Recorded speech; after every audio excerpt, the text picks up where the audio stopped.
अरावली की चोटियां हिमालय जैसी ऊंची नहीं है, लेकिन उम्र में हिमालय अरावली के सामने एक बच्चा है। अब एक और सवाल, अगर अरावली इतना पुराना है तो इसका मतलब वो भारत के इतिहास से भी पुराना है? हाँ, बहुत ज्यादा पुराना। जब इंसान पैदा भी नहीं हुआ था, अरावली तब भी खड़ा था। जब पहला जीवन समुद्र में उभरा, अरावली तब भी खड़ा था। जब डायनासोर आए और फिर खत्म हो गए, अरावली तब भी खड़ा रहा।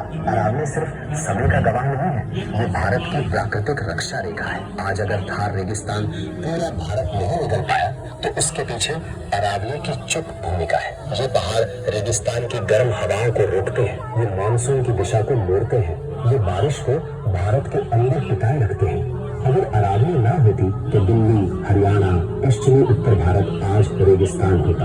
अरावली दिखाई नहीं देता, लेकिन असर डालता है। इतिहास यही नहीं रुकता।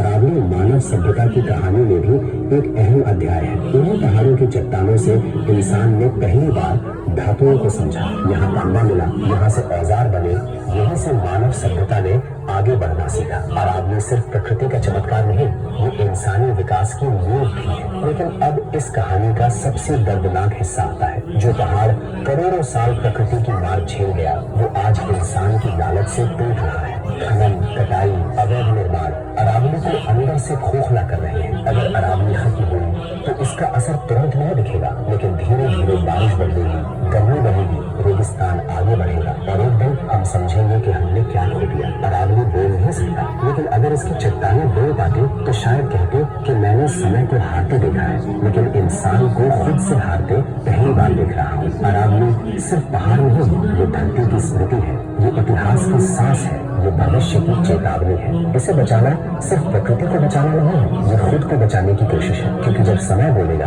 तो पहाड़ नहीं, इंसान चुप हो जाएगा। तो ये था अरावली पर्वतमाला के ऊपर आज का वीडियो। हाल ही में आपने सुना होगा अरावली पर्वतमाला चर्चा का विषय बना है। अरावली को बचाओ, प्रकृति को जियो। ये दुनिया